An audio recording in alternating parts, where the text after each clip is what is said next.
Ciao ragazzi, guardate quanti volti, ognuno con la propria storia, più o meno famosa, ma sicuramente importanti, ovviamente per se stessi, ma anche per questo posto, che ha scelto più di 20 anni fa di avere le foto dei propri clienti come per renderli partecipi della vita del ristorante. Ma forse questo è anche un modo per ricordare che alla fine sono le persone a determinare i fatti, a costruire le sequenze emozionali che fanno parte della nostra vita e che spesso si ritrovano proprio intorno a un tavolo, perché quello alla fine è il senso della giovialità. E a proposito di storie di persone, dovete sapere che anche questo ristorante, Il Pompiere, in pieno centro storico a Verona, è partito da una storia veramente particolare. Ma davvero qui c'era un pompiere allora?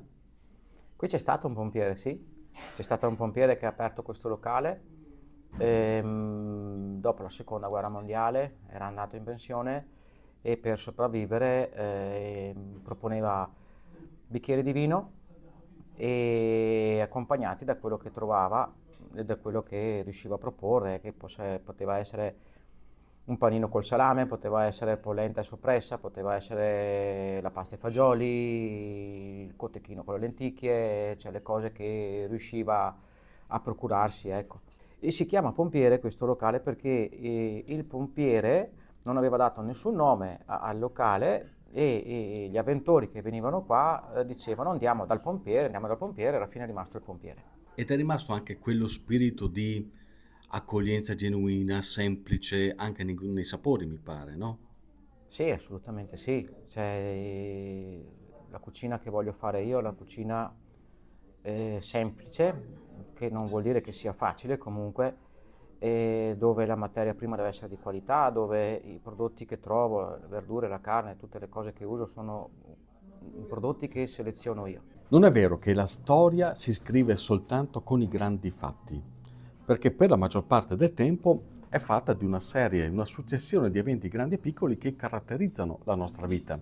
Quindi la storia del pompiere, la latteria che c'era proprio qui, nei luoghi in cui mi trovo adesso, le famiglie che un tempo vivevano qui, che caratterizzavano la vita del centro storico e che forse le attribuiscono quell'alia di romanticismo con la quale spesso noi per primi ricordiamo il centro storico di Verona di un tempo.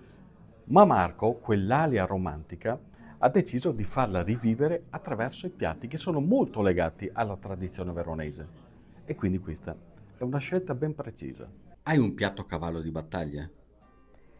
E forse più di uno, a dire il vero. La pasta e fagioli si trova d'inverno, d'estate, si trova tutto l'anno.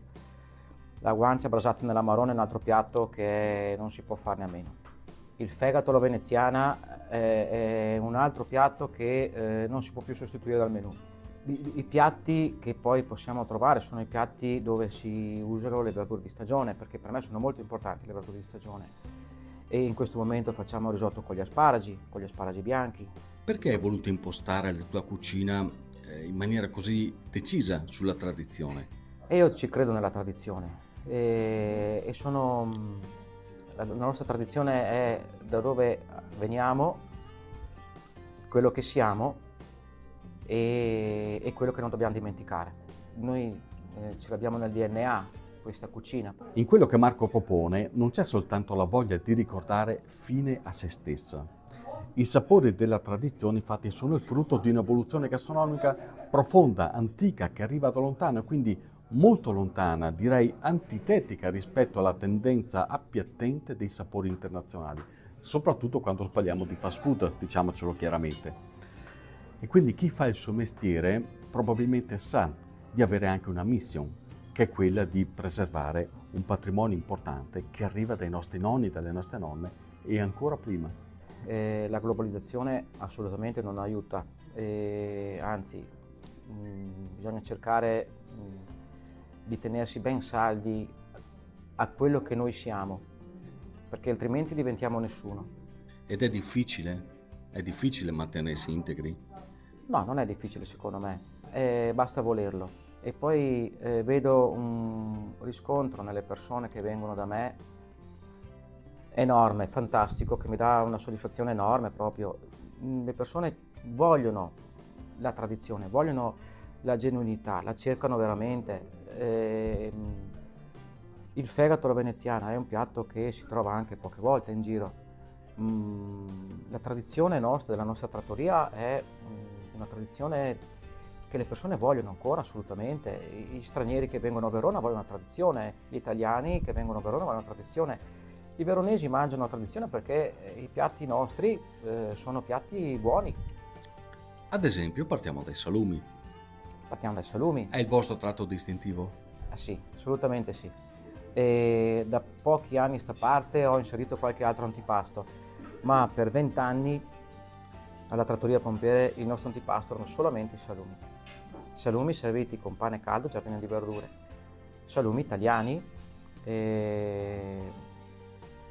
prosciutti crudi naturalmente che vengono presi dalla zona d'origine, dunque il Parma viene da Parma, il San Daniele di San Daniele, il Veneto di Montagnana,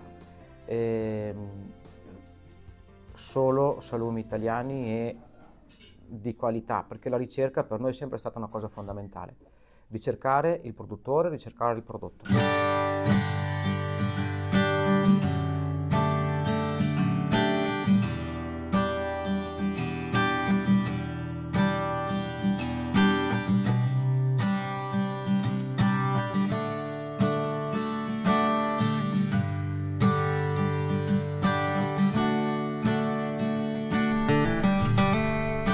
E poi sono arrivati anche molti riconoscimenti, come nel 2023 da parte della Federazione della Cucina Italiana. E poi guardate questa targa, il miglior tiramisù, e gliel'ha dato un personaggio veramente molto particolare, un degustatore internazionale appassionato di questo dolce.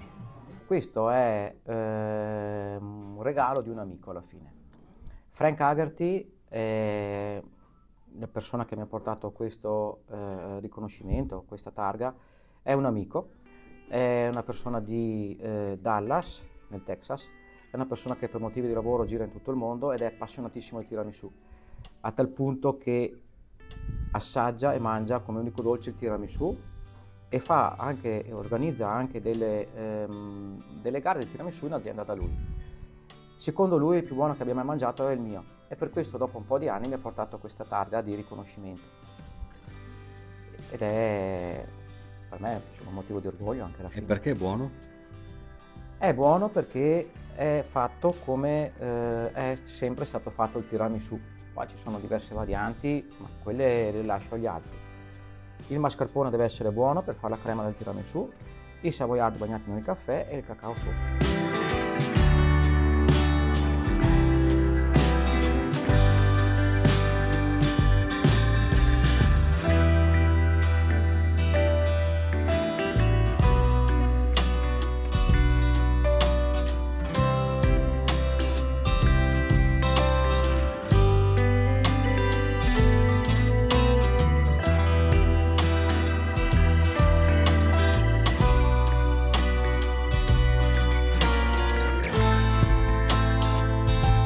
Sono tutti questi volti che ci guardano?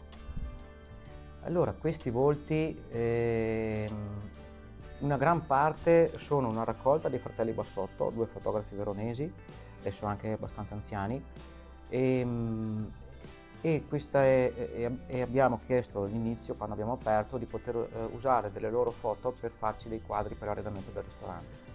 Poi l'idea è stata così, secondo me, vincente, che adesso ci sono foto anche di parenti, di amici, di clienti che vengono a mangiare e vogliono le loro foto sui muri, di personaggi di Verona, tutte foto comunque che hanno un perché alla fine, ecco.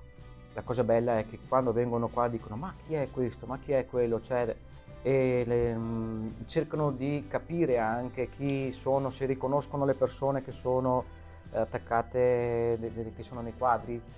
Il bello è il movimento che crea comunque queste foto di persone, non foto di luoghi, ma di persone. Ah, guarda là c'è l'avvocato Lambertini, guarda quella è la Federica Pellegrini, quelli non li conosco, quelli sono due clienti che vengono dalla Germania, che vengono spesso da noi, hanno fatto qua il loro matrimonio e abbiamo messo le loro foto.